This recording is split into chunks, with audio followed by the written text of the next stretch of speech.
Olá! E aí, estou de volta para a gente continuar o nosso assunto de processo de formação de palavra, né?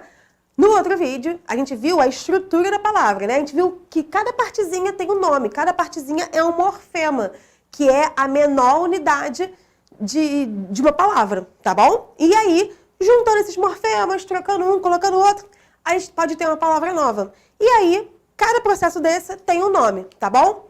Então, vamos lá. A gente vai ter o processo de derivação e composição, que são processos aqui, ó, que tem subdivisões, né? Tem outras classificações também. Tem a derivação, tem a composição e tem outros processos, que tá lá no finalzinho do nosso slide, tá? Então, a gente vai só relembrar, que eu lembro que eu falei para vocês no outro vídeo sobre palavras primitivas e palavras derivadas. Então, partindo desse conceito, que a gente tem uma palavra primitiva que gera outras palavras, a gente vai dar início ao nosso estudo de hoje, tá bom? Então, vamos lá. Derivação. A derivação tem todas essas aqui, ó, prefixal, sufixal, prefixal e sufixal. Vamos ver o que acontece. Na derivação, a gente tem, pode ter o acréscimo, né, de sufixo, de prefixo, e também a gente pode ter aquela situação de palavras primitivas e derivadas, tá bom? Então, a gente vai ter a formação a partir de outras palavras, tá bom? Vamos lá. Prefixal, derivação prefixal ou prefixação. Vocês podem encontrar esses dois nomes, tá? Se vocês forem pesquisar em algum outro lugar, em algum outro livro. Derivação prefixal e prefixação são a mesma coisa, tá? Então, eu tenho aqui, ó, o que caracteriza a derivação prefixal? É quando eu pego um prefixo e acrescento ao radical da palavra. Lembrando que radical é aquela partezinha, é aquele morfema da palavra que sempre se repete, tá bom? Então, por exemplo, eu tenho ali, ó, desfazer e inútil. Eu tenho a palavra útil, né? Que é a palavra primitiva. A ela, eu acrescentei o prefixo in. Ficou inútil, né? Uma coisa que não tem utilidade. E aí eu formei outra palavra. Através de qual processo? Derivação prefixal. É uma palavra que derivou de uma que já existe através do acréscimo de um prefixo. Tá bom? Vamos lá para a derivação sufixal. Bem, se na derivação prefixal eu tenho a formação de uma palavra através do acréscimo de um prefixo ao radical, na derivação sufixal eu vou ter o acréscimo de um sufixo ao radical e aí eu vou ter uma nova palavra. Ali, ó, livraria e civilizar. Eu acrescentei aqui o sufixo aria e izar. E aí formei uma nova palavra, tá? É só isso. Aqui, na derivação prefixal e sufixal, o que acontece? A gente vai ter o acréscimo de um prefixo e de um sufixo, mas eles não acontecem ao mesmo tempo. Eu vou explicar por quê. Aqui, ó, em deslealdade e infelizmente. Qual o radical? Vamos pensar assim, a gente tem que pensar qual o radical? Leal e feliz, né? Eu tenho o prefixo des e o sufixo dade junto a leal, né? Eu acrescentei ao sufixo. Eu acrescentei o prefixo e o sufixo ao radical. E eu tenho o prefixo in, o radical feliz e o sufixo mente. E tem uma palavra nova. Mas por que eu estou falando desse jeito? Porque a gente vai ter aqui, ó, a derivação parasintética, na qual eu também vou ter o acréscimo de prefixo e sufixo. Mas aqui na derivação parasintética, o acréscimo ele é simultâneo, ele tem que ser ao mesmo tempo. Eu vou explicar já já. Na derivação prefixal e sufixal, se eu tirar um prefixo ou um sufixo, a palavra ainda vai existir na língua. Por exemplo, ó, pega a palavra infelizmente aí. Pega o caderno, tô esperando. Pegou? Escreve aí. In mais feliz mais mente. In, aí bota o sinalzinho de mais, feliz, sinalzinho de mais, mente. Beleza. Se você tirar o in, que é o prefixo, você vai ter a palavra felizmente. Se você tirar o mente, você vai ter a palavra infeliz. Ou seja, o acréscimo desse prefixo, desse sufixo, não precisa de ser ao mesmo tempo. Porque se você tirar o prefixo ou o sufixo, a palavra ainda existe. Diferente do que acontece na derivação parasintética. Aqui, ó, por exemplo, anoitecer. A palavra é noite, né? Tiro o a, que é o prefixo. Anoitecer, tiro o a. Noitecer. Noitecer não existe, né? No caso, não existe anoitecer. Embranquecer. Tiro em. Branquecer também não existe. Assim como também não existe embranque. Nem a noite, né? Envelhecer, tiro em. Não existe envelhecer. Tira o EC, também não existe em VL, né? Então, aqui o acréscimo do prefixo e do sufixo é ao mesmo tempo, é simultâneo, porque senão eu não vou ter palavra da língua, não vai existir. Diferente do que acontece na derivação prefixal e sufixal. Tranquilo? Ficou entendido? Beleza. Vamos lá, então, para a derivação regressiva. Na derivação regressiva, aqui, ó, eu tenho aqui um processo de derivação em que eu tenho a formação de substantivos. A partir do verbo. Ninguém justificou o atraso. Ele vem do verbo atrasar, né? Por que ele é regressivo? Porque eu perco uma parte da palavra. Eu perco a desinência de verbo, que é o ar, que é o finalzinho, que me mostra que ele é de primeira conjugação, lembra? Eu vou perder esse finalzinho e aí vou ter a formação do substantivo. O debate vem de debater. Eu vou perder a formação do nome do verbo, o finalzinho do verbo, o e vou ter a formação do debate, que eu só perdi o R, lembra?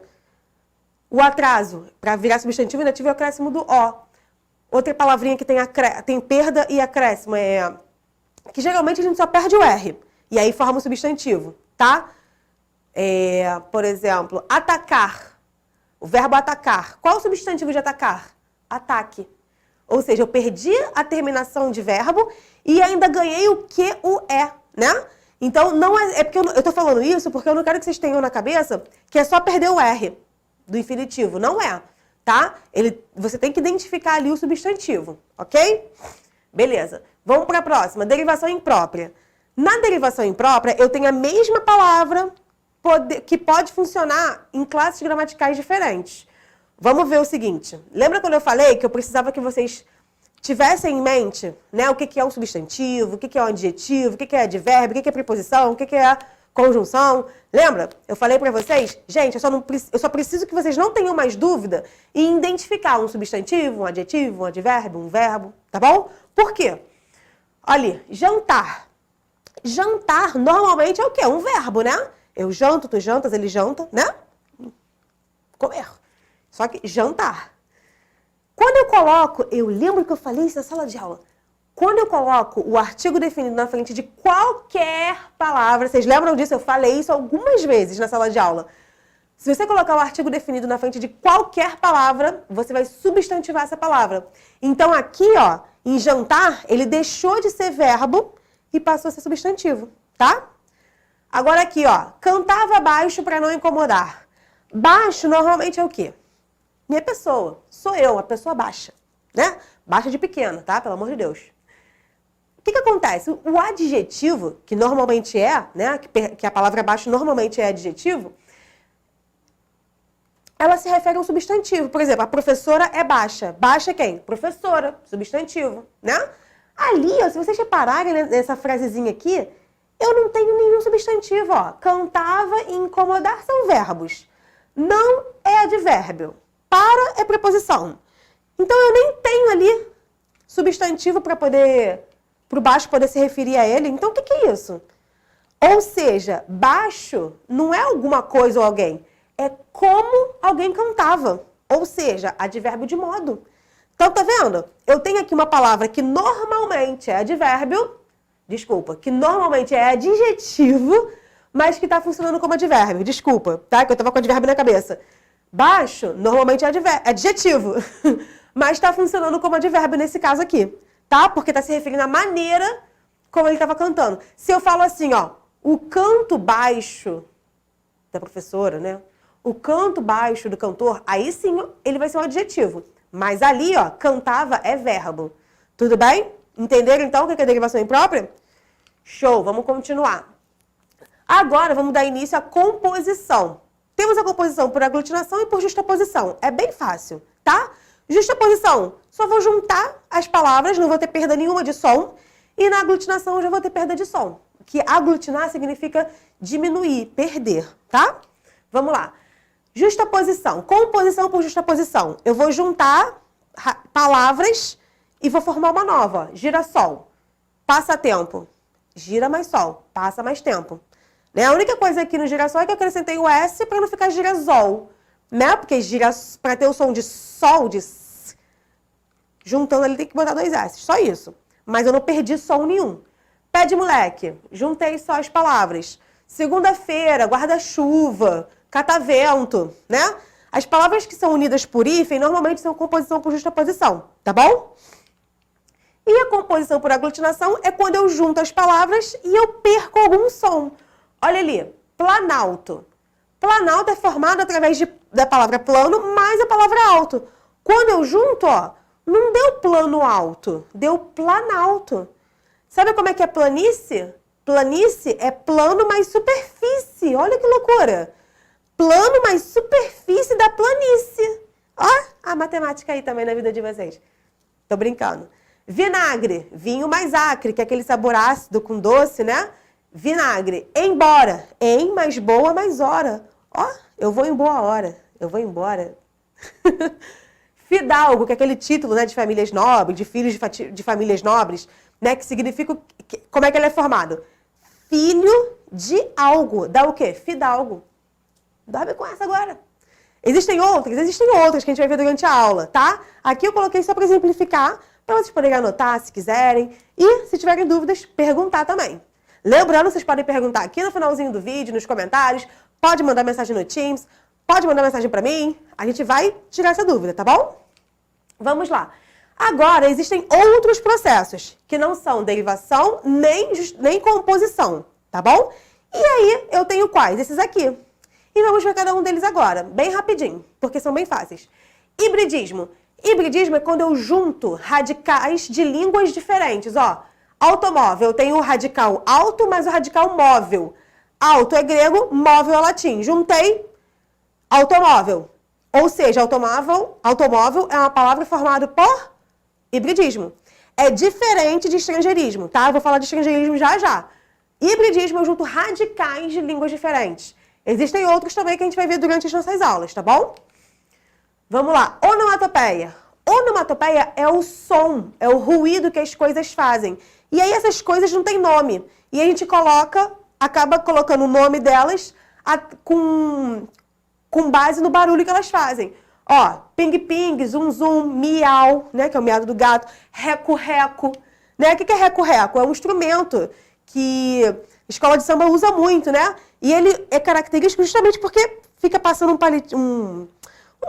uma vareta, né, de ferro nele, fica reco-reco, né? Então, tic-tac do relógio. Por que tic-tac? Porque fica...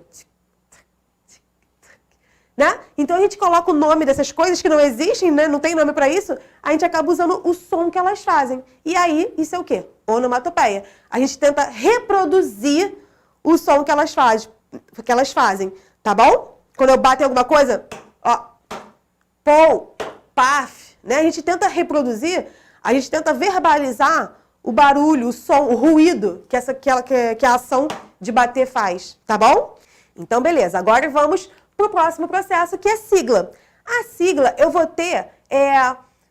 geralmente ela funciona para nome de instituições, tá? Eu vou ter o iniciozinho, a letra de cada início de palavra, representando essa instituição. Por exemplo, ABL, que é Academia Brasileira de Letras. UERJ, Universidade Estadual do Rio de Janeiro, tá bom?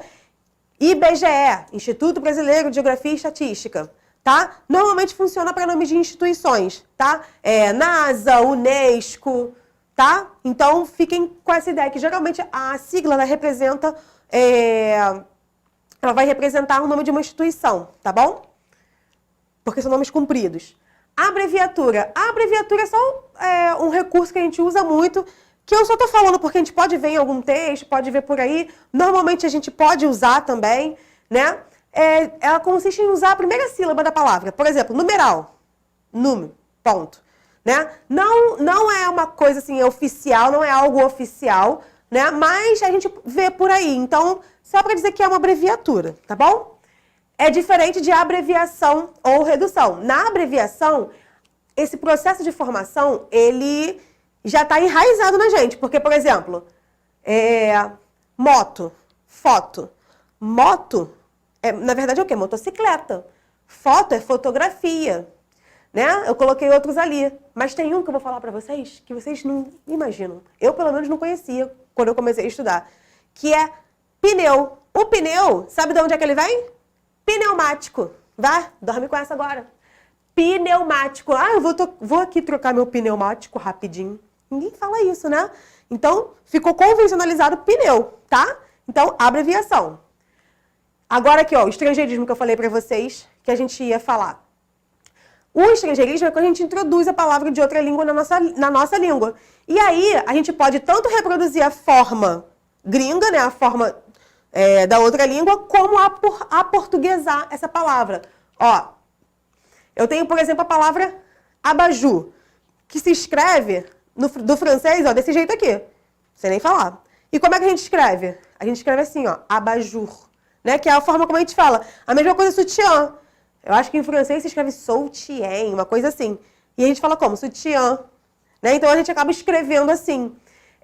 O mouse, a mesma coisa. A gente pode tanto usar a palavra que já vem do inglês assim, ó, do jeito que escreve, mouse, ou aportuguesar, na verdade, tá bom? Que é sem nesse caso aqui, do mouse, o curtir não, que a gente já traduziu, né? Deixa eu ver, o like, né? O like, o mouse, a gente acaba apropriando, incorporando na nossa língua. E o aportuguesamento é quando a gente escreve como a gente fala, tá bom?